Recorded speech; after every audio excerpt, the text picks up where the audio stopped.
Hello friends. आज आपके सामने ये जो वीडियो मैं पेश कर रहा हूँ एक यूनिक वीडियो है। यूनिक वीडियो इसलिए है कि हर्षद मेहता जो केस है आजकल काफ़ी सुर्खियों के अंदर है, और सुर्खियों में इसलिए है कि आप देखिएगा कि टीवी चैनल्स देखिएगा, न्यूज़पेपर देखिएगा और स्पेशली ओटीटी प्लेटफॉर्म्स देखिएगा, जहाँ पर कि आपको ये बात पता चलेगी कि हर्षद मेहता की ज़िंदगी पर जो है काफ़ी फिल्में जो हैं आने वाली हैं, चाहे शॉर्ट मूवी के रूप में, चाहे कुछ सीरीज़ के रूप में आप इस समय देख रहे हैं। और एक तरीके से हर्षद मेहता के स्कैम से रिलेटेड बहुत सारी जो है वीडियोस भी आजकल आप देखते होंगे।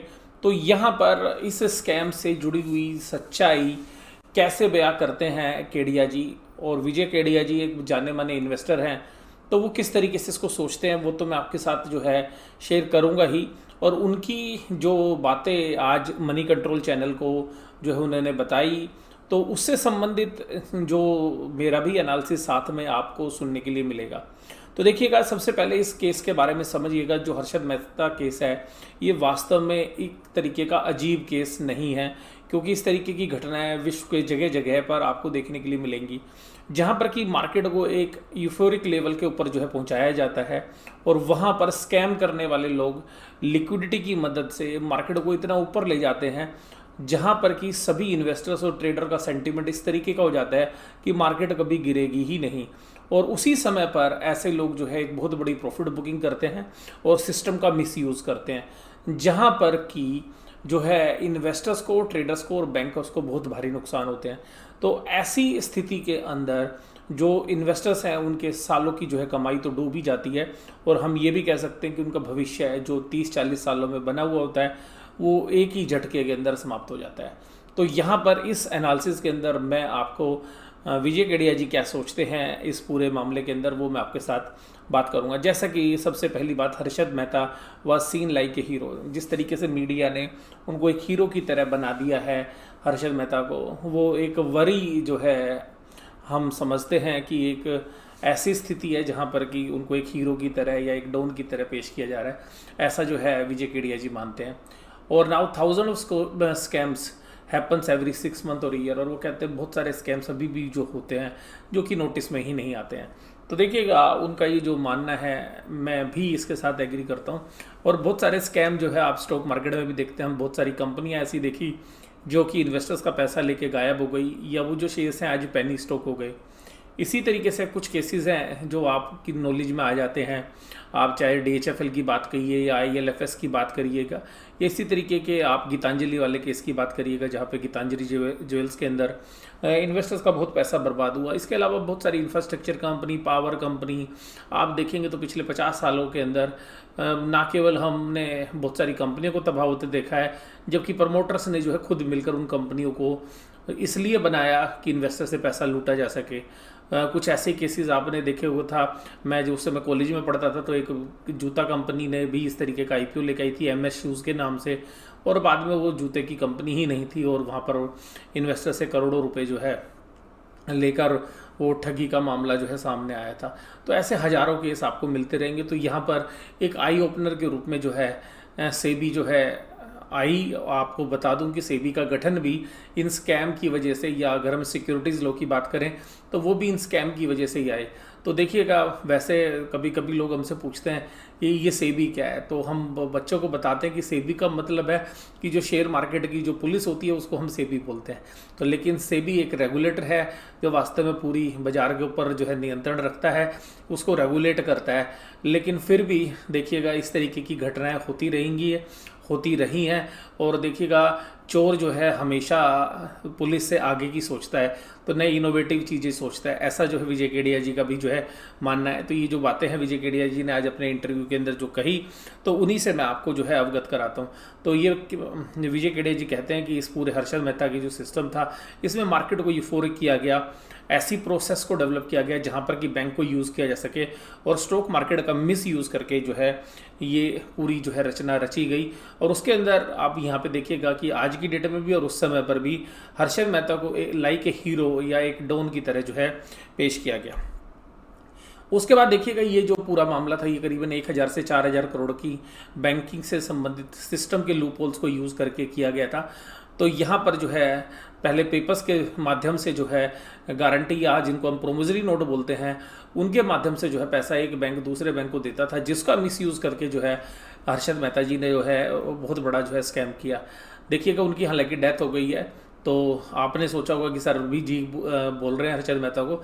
देखिएगा मेरी आदत है तो ये उसका जो है निष्कर्ष है कि वो मेरे मुंह से जो है निकलता है नाम के साथ। तो अभी देखिएगा यहाँ पे अब जो केडिया जी हैं उन्होंने क्या इसके बारे में बोला। तो केडिया जी कहते हैं कि देखिएगा only 2 things in the world drives all scams. जो सारे स्कैम हैं उनमें 2 चीज़ें चलती हैं, एक ग्रीड और एक ईगो। तो एक तो लालच और एक अहम। लालच इस बात का कि पैसा जल्दी बनाना है और अहम इस बात का कि सिस्टम को मात देनी है। तो ये 2 चीज़ें जो है स्कैम करने वाले व्यक्ति के पास जो है रहती हैं। हालांकि वो ये कहते हैं कि मार्केट को यूफोरिक बनाया जाता है, बैंकिंग की प्रोसेस से पैसे लूटे जाते हैं और जो है हर्षद मेहता को जो है एक तरीके से हीरो बना दिया जाता है। इस पूरी घटना के अंदर वो ये भी बात बोलते हैं कि इस तरीके के जो स्कैम होते हैं वो शॉर्ट लिव्ड होते हैं, बहुत लंबा नहीं चलते हैं। और हालांकि ये जो है एक तरीके से जो है ऐसे अंधेरे के रूप में है जो केवल अतिथि की तरह आता है और बाद में जो है चला जाता है। लेकिन यहाँ पर आपको जो मार्केट पार्टिसिपेंट्स हैं उनको वो तबाह करके चला जाता है, चाहे वो ट्रेडर्स हों, बैंकर्स हों, इन्वेस्टर्स हों। तो ये जो चीज़ इन्होंने बोली मैं इससे जो है 100% जो है एग्री करता हूँ। और मैं इस बात से जो है हमेशा अपने चैनल के पे भी जो है आपके साथ बोलता हूँ कि जो है रिटेल इन्वेस्टर जो है सबसे ज़्यादा जो है फंसता है। और इवन जो आज की डेट में आप फ्यूचर्स एंड ऑप्शन मार्केट अगर आप देखते हैं तो यहाँ पर आने के बाद स्कैम की कोई ज़रूरत ही नहीं है, क्योंकि फ्यूचर्स एंड ऑप्शंस में जिस तरीके के सौदे बनाए जाते हैं नीचे से ऊपर और ऊपर से नीचे, और मार्केट को एक बार ऊपर से बहुत नीचे गिरा जाता है जिसमें वास्तव में शेयर्स को सेल परचेज करने में कोई प्रॉफिट या लॉस नहीं हो रहा होता है ऑपरेटर को, बल्कि वो फ्यूचर्स एंड ऑप्शंस के अंदर जो प्रीमियम्स हैं या वहाँ पे दूसरे की जो मजबूरी है, जो उसके लीवरेज पोजीशंस है, उसका फ़ायदा जो है वो उठाते हैं।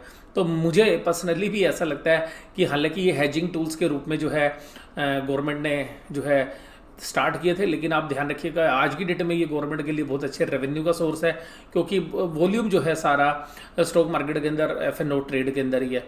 बड़े प्लेयर्स जो है इसको ऑपरेट करते हैं। तो आप जो है ये बात समझेंगे कि इसको कोई बोल नहीं पाएगा कि ये स्कैम है। लेकिन आप देखिएगा कि जो सबसे ज़्यादा लॉस होता है, मुझे ऐसा लगता है कि जो हमारे यहाँ पे जो सबसे ज़्यादा इन्वेस्टर्स या जो ट्रेडर्स छोड़ के जाते हैं वो वास्तव में F&O की जो है शिकार होके ही जो है समाप्त होते हैं। तो वास्तव में F&O जो है वो शिकार करता है जो है इन्वेस्टर्स का और ट्रेडर का भी। तो इन्वेस्टर तो जनरली नहीं आते, लेकिन ट्रेडर्स उसकी चपेट में आ जाते हैं। अब देखिएगा यहाँ पर अब कोई भी स्कैम होता है तो कहते हैं कि वो स्कैम के जो आफ्टर इफेक्ट्स होते हैं वो बड़े खतरनाक होते हैं, कि वो एक तो पूरी मार्केट के सेंटीमेंट को ख़राब कर देते हैं, और दूसरी बात है इमेज ऑफ इन्वेस्टर की जो है वो भी ख़त्म हो जाती है। क्योंकि आज भी इंडिया के अंदर ये माना जाता है कि अगर आप ये बोलेंगे कि आप शेयर बाजार में काम कर रहे हैं तो सब लोग आपको जुआरी समझना शुरू कर देंगे। और उसका जो मुख्य कारण है ये इस तरीके के जो स्कैम है ये होते रहे हैं। इसी कारण से जो है मैंने ये जो चीज़ें आपके साथ पेश करने की कोशिश की। तो मैं इस पूरे आर्टिकल को पढ़ रहा था तो मुझे लगा कि इस पूरे आर्टिकल को पढ़ते वक्त कि क्यों ना ये आपके साथ जो है शेयर किया जाए। हमारे व्यूअर्स को ये कैसा लगेगा ये तो आप ही बताएंगे, लेकिन मुझे ऐसा लगा पर्सनली कि जानकारी आपको होनी चाहिए। क्योंकि देखिएगा जो भी बड़े इन्वेस्टर्स हैं ये प्रोफेशनली जिस तरीके से बोलते हैं तो उसका एनालिसिस आपको नहीं करते हैं, क्योंकि वहाँ पर जो है बहुत सारी मीनिंग्स निकलती हैं और उनको अपनी जो है इमेज का भी जो है स्पेशल ध्यान रखना पड़ता है। तो वो कभी भी किसी भी मीडिया चैनल के साथ जो है बात करते हुए वो सारी बातें वो लूप होल्स नहीं बता सकते जो कि एक इन्वेस्टर को पता होना चाहिए।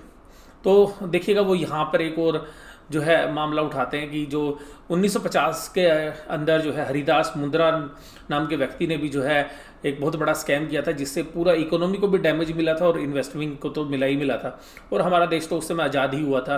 तो ये जो है आप उसको भूल नहीं सकते। तो ये विजय केडिया जी खुद कहते हैं कि मैं तो इसको बोलता था कि हरिदास मुंद्रा से हर्षद मेहता यानी कि HM to HM पे ही हम पहुँचे हैं। तो यानी कि जो आप स्कैम करने वाले लोग हैं उनका अगर आप माइंड सेट देखेंगे तो वो सेम ही था। और वो फिर बताते हैं कि देखिएगा उस समय पे मैं जिस समय स्कैम हुआ तो केडिया जी कहते हैं मैं तो नया नया था मार्केट में, मैं उनके कोई शेयर्स तो मैंने नहीं खरीदे, हालांकि एक शेयर मेरे पास था जो मैंने उनके स्कैम के अंदर उनके ऑपरेट करने से पहले ही जो खरीदा था 300 रुपये में, जिसको मैंने 3000 रुपये में बेचा था। हालांकि बाद में वो शेयर 10,000 11,000 तक भी गया था। तो एक मार्केट के अंदर एक ऐसा सेंटीमेंट जो है वो क्रिएट करते हैं। तो देखिएगा इसके अंदर किस तरीके से जो है ये स्कैम किया जाता है। तो ये जो स्कैम था ये 1992 में था, BSE के प्लेटफॉर्म से ही जो है ये स्कैम किया गया था। ये सिक्योरिटी स्कैम के अंदर जो वैल्यू है 1000 से 4000 करोड़ के बीच में आकी जा रही है। हालांकि जो है आज तक इसका कोई भी सही आकलन नहीं कर पाया। इसके अंदर बैंकिंग सिस्टम को यूज़ किया गया था, क्योंकि बैंकिंग सिस्टम उस समय ऑनलाइन प्लेटफॉर्म पे नहीं होता था, पेपर पे ही सारा वर्क होता था और फाइलों में चीज़ें दबी रहती थी। तो वहाँ पर जो चीज़ें एक बैंक से दूसरे बैंक के अंदर गारंटी के रूप में, प्रोमिसरी नोट के रूप में ट्रांसफ़र होती थी, वो वास्तव में हर्षद मेहता जो है बीच में एज एजेंट या शेयर ब्रोकर जो है दोनों बैंकों के साथ रिलेशनशिप रखते हुए विदाउट सिक्योरिटी जो है पैसा उठा लेता था, या नकली सिक्योरिटी या नकली प्रोमिसरी नोट के माध्यम से वो पैसा जो है रेज करता था। और शेयर्स को 4-4 हज़ार या 4400 गुना तक भी जो है 4400% तक भी जो है बढ़ाए थे उन्होंने। तो आप समझ सकते हैं कि वहाँ पे जब ये मार्केट गिरती है तो किस तरीके का रिटेल इन्वेस्टर्स को जो है नुकसान होता है। इनको जो है बिग बुल की उपाधि भी जो है मिली थी, कि इनको ये माना जाता था कि ये बिग बुल है, और तो ये बिग बुल के नाम से जो है काफ़ी जो है आप ये समझ सकते हैं विख्यात थे, या हम ये भी कह सकते हैं कुख्यात थे। विख्यात की जगह मैं कुख्यात शब्द यूज़ करूँगा तो आपको भी ज़्यादा सही लगेगा। RBI formed Janakiraman committee है, उस समय RBI ने एक जानकी रमन कमेटी जो है फॉर्म की थी। रीज़न ये था क्योंकि बैंक इन्वॉल्व थे, तो और बैंक का रेगुलेटर RBI है। और Mehta was convicted and charged with 74 criminal offences. हालांकि देखिएगा 2001 के अंदर उनकी जो है हार्ट अटैक से जो है डेथ हो गई थी। और फिर देखिएगा जो ये जो सारे सिस्टम्स के अंदर आपने बदलाव देखे, तो स्कैम की वजह से बहुत सारे जो है रेगुलेटरी चेंजेस हुए, और उसमें जो सिक्योरिटीज़ लॉ अमेंडमेंट एक्ट 1995 जो है उसकी देन था। उसके बाद देखिएगा विजय केडिया जी कहते हैं कि जो पुलिस है उससे ज़्यादा जो है चोर हैं, जो है ज़्यादा इनोवेटिव हैं या ज़्यादा क्रिएटिव है। हालांकि जब वो चोरी कर लेते तो उसके बाद जो है हमारे रेगुलेटर या पुलिस जो है थोड़ी सुधार कर लेती है अपने कार्यकलापों में, लेकिन ये जो है अभी भी जो है चलता रहता है। उसके बाद KP स्कैम यानी कि केतन पारिक स्कैम जो है वो भी सुर्खियों में रहा उसके बाद। और केतन पारिक जो है हर्षद मेहता के साथ जो है असिस्टेंट के रूप में काम करते थे, जैसा कि मीडिया रिपोर्ट्स हैं, मैं उसके हिसाब से बात कर रहा हूँ। और वो कहते हैं कि आज भी इस तरीके के जो स्कैम होते रहते हैं। वो गीतांजलि ILFS का जो है नाम लेते हैं। लेकिन इन्वेस्टर के लिए एक बहुत बढ़िया सलाह जो है आप समझिएगा विजय केडिया जी देते हैं, और इसको मैं आपको ये बोलूँगा कि आपको ध्यान से समझनी चाहिए। ये आपके लिए भी एप्लीकेबल है, सबके लिए। वो कहते हैं कि रेलवे बोगीज़ के अंदर जैसे लिखा होता है, या आप रोडवेज की बसों में देखते हैं जैसा लिखा होता है, सवारी अपने सामान की स्वयं जिम्मेदार होगी। तो वो कहते हैं कि ये जो लाइन है ये वास्तव में इन्वेस्टर के लिए भी एप्लीकेबल होती है, क्योंकि आपने जो शेयर्स खरीदे हैं वो उसके ऊपर रिसर्च करना, उसको एनालिसिस करना, और देखिएगा इस यूफोरिक जो है सिनेरियो के अंदर नहीं फंसना, इन सब से बचने की जिम्मेवारी आपकी खुद की है। तो यहाँ पर ये जो विजय केडिया जी कहते हैं, तो यहाँ पर वो इसी बात को कहते हैं कि एक इन्वेस्टर को समझदार होना चाहिए, एनालिसिस को समझना चाहिए। कभी भी इस तरीके की जो पेनी स्टॉक्स हैं या इस तरीके की जो कि आपके वेल्थ को जो है ख़राब कर सकते हैं, इस तरीके की यूफोरिक सिचुएशंस के अंदर नहीं फंसना चाहिए।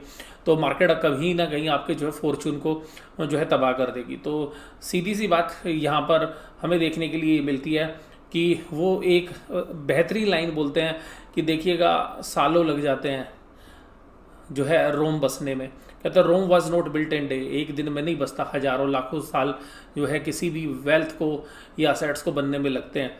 But Hiroshima and Nagasaki were destroyed in a day, लेकिन वो एक ही दिन में जो है तबाह हो गए थे, हिरोशिमा और नागासाकी, आप ये सब लोग जानते हैं। तो देखिएगा यहाँ पर मैं भी इस बात को मानता हूँ कि देखिएगा आप बहुत सालों तक जो है पैसा कमाएंगे, और अगर एक बार आप स्कैम में फंस गए और वहाँ पर आपने अपनी लिमिट से ज़्यादा पैसे लगा दिए, और बाद में जब वो स्कैम सामने आता है या मार्केट में आप, तो मैं कहता हूँ डाउनफॉल या आप फ्यूचर्स के अंदर आपके सौदे और वो आधी मार्केट आधी हो जाए, तो आप जो है वहाँ पे आप ये समझ लीजिए आपकी वेल्थ ही खत्म हो जाती है।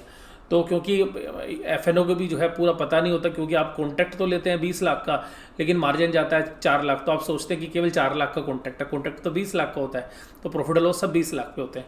तो ये जो चीज़ें हैं ये समझने वाली होती हैं। तो मैं मानता हूँ कि जो सेबी है या जो रेगुलेटर्स हैं, एक्सचेंजेस हैं, इनको इस तरीके की जो है सूचना या जानकारी जो है इन्वेस्टर्स को भी देनी चाहिए। हालांकि इस तरीके की सूचनाएं म्यूचुअल फंड्स के बारे में तो सब दी जाती हैं क्योंकि वहाँ पे बिजनेस को प्रमोट किया जाता है, लेकिन इन्वेस्टर को जहाँ पे आगाह करने की ज़रूरत होती है वहाँ पर मुझे लगता है कि रेगुलेटर हमारे अभी भी जो है ज़्यादा सीरियस नहीं होते हैं उन मामलों में। इसी तरीके से वो एक बात और जो बोलते हैं वो आपको ध्यान से समझनी है, वो यही समझनी है कि देखिएगा, जब भी आपको 30, 40, 50 साल लगा दोगे कोई असेट्स बनेगी, आपकी वेल्थ बनेगी, लेकिन यहाँ पर स्टॉक मार्केट के अंदर एक स्कैम आपकी पूरी वेल्थ को ख़त्म कर सकता है। तो मैं आपके साथ यही बात जो है करता हूँ निवेशकों के रूप में भी और एक एनालिसिस्ट के रूप में भी, और आपके साथ एज ए फ्रेंड भी मैं एक ही बात बोलता हूँ। और आपने बहुत बार सुना होगा कि मैं बोलता हूँ 100 सुनार की और 1 लुहार की। आप 100 बार छोटे छोटे सौदे करके ट्रेड करके पैसा कमाओगे, और अगर स्कैम एक बार हो गया, या तो आजकल तो स्कैम, मैं सीधी सी बात ये मानता हूँ कि अगर एक गलत कंपनी का शेयर ही आपके पास हो गया, जैसे मान लीजिए आपको गीतांजलि में सारे पैसे रख रखे होते हैं आपने, या IL&FS में सारे पैसे रख रखे होते हैं आपके, तो सारे पैसे तबाह हो जाते हैं। इसीलिए मैं बोलता हूँ कि 100 सुनार की 1 लुहार की। तो केयरफुली जो है ट्रेड करना है। Don't put all eggs in one basket. सारे एक ही कंपनी के शेयर नहीं खरीदने हैं, सारे पैसे इक्विटी में ही नहीं डालने हैं। तो जो असेट्स का जो डाइवर्सिफिकेशन है वो आपको करना चाहिए। कुछ पैसा रियल एस्टेट में, कुछ गोल्ड में, कुछ डेट में, और कुछ शेयर्स में, कुछ लार्ज कैप, कुछ मीडियम कैप, कुछ स्मॉल कैप, और अलग अलग सेक्टर में जो है आपको निवेश करना चाहिए। मैं इसी बात की जो है आपके साथ बात करता हूँ। और हमेशा ज़रूरी नहीं है कि आपके पास पैसा हो तो आप तुरंत जो है उसको निवेश ही करें। तो ध्यान रखिएगा, निवेश इसलिए भी नहीं करना होता कभी कभी कि आपको जो है बेटर अपॉर्चुनिटी मिलने की संभावना भविष्य में होती है, तो उस समय पर आप पैसा अपना शॉर्ट टर्म से जो है या लिक्विड इन्वेस्टमेंट्स के रूप में रख सकते हैं। और यहाँ पर मैं विजय केडिया जी की एक बात और अंत में आपके साथ कहना चाहूँगा। वो कह रहे हैं कि मेरी सारी इन्वेस्टमेंट इस समय जो है ना, जो है आप ये समझिएगा कि डाउन है, लेकिन मुझे फिर भी इस बात की खुशी है कि मुझे कोई चिंता नहीं है, क्योंकि मुझे ये तो पता है कि मेरी इन्वेस्टमेंट की वैल्यू कम है, लेकिन एक ना एक दिन वो जो है मुझे बहुत अच्छी रिटर्न्स दे के जाएगी। ऐसी वो अपनी कन्विक्शन या अपनी कमिटमेंट जो है रखते हैं। तो वो बाज़ार के अंदर जितनी अफरा तफरी है या जितना बज़ है वो उसके चक्कर में जो है नहीं आते हैं। तो ये एक निवेशक के लिए भी समझने वाली बात है। तो मैं आपको भी कहूँगा कि ये आर्टिकल जो है मनी कंट्रोल पे पड़ा हुआ है, आप वहाँ से जो है सारा का सारा जो है अच्छे से आप पढ़ भी सकते हैं। तो जो मुझे इसमें से उचित लगा और जो लाइनें मुझे काम की लगी, जो आपको समझ में आए और आपको एक अच्छा निवेशक या और एक इंटेलिजेंट इन्वेस्टर जो है बनाने में हेल्प करे, इसी कामना के साथ जो है मैं ये वीडियो समाप्त कर दूँ। वीडियो आपको कैसी लगी जरूर से ज़रूर आप मुझे बताइएगा। वीडियो देखने के लिए धन्यवाद। Thank you very much.